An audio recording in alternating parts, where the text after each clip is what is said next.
Hey everyone, Matthew here again at Earthworks inside the greenhouse, and I am holding in front of me a golden pothos. Now I know right now, as soon as I said pothos, a lot of millennials are rolling their eyes, and maybe a few from older generations remember these, and I've gotten a lot of mixed feedback. Some people get very excited about pothos, some people roll their eyes like, oh, not pothos, it's so boring. But the reason why some people think it's boring is because it's been around as a houseplant for so long.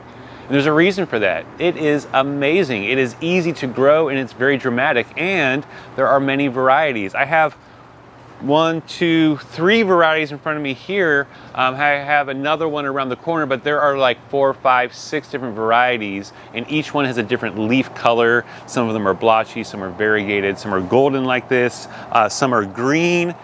But the most amazing part about the pothos is that as a houseplant, as a caged animal, as a caged tiger, it is very small, it is very dainty, it is very elegant, but you release this beast into nature, so to speak, and there is some controversy about that.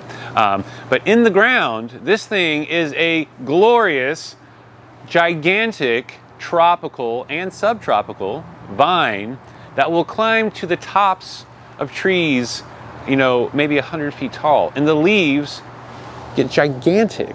So we live here in Northeast Florida, Jacksonville, Duval County, and throughout the beaches community, even some areas around the river where we have some large tree canopy, large live oaks, large magnolias, people have planted these, or they have escaped. They have jumped out of their pots, crawled across the floor in the house, out the back door, and have planted themselves in the ground next to these trees, and they have begun to climb them.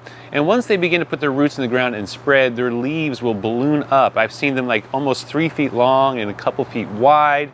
They are very dramatic, and the stems, the vines on them will get about 1 inch or so wide. And we have one of those growing here at Earthworks. One has escaped. So as you can see, pothos in nature is a lot more dramatic, a lot bigger than it is in any container that you could probably provide it at home, in the house, or outdoors. But once it gets its roots down, creates a certain size root mass, then the leaves begin to enlarge, and they're very showy. Houseplant, outdoor plant, call it what you may, but it is one of the coolest vines that's easy to grow here in Northeast Florida, whether it's indoors or out. And it comes in lots of different varieties. And it's the gift that keeps on giving, because you can take a cutting, and we can see here, it already has aerial roots growing on the stems. So it's an easy plant to propagate and to share with others. Or if you have some thin spots in your pot, so sometimes these vines will get really long and leggy, right? Because that's what vines do. But then you have some bare spots in your pot. You can take some clippings from the stems here and just root them back in the pot and thicken it back up again. So anyway, pothos, an amazing, amazing, long-lived houseplant here for Northeast Florida. Check them out. We got plenty of them here.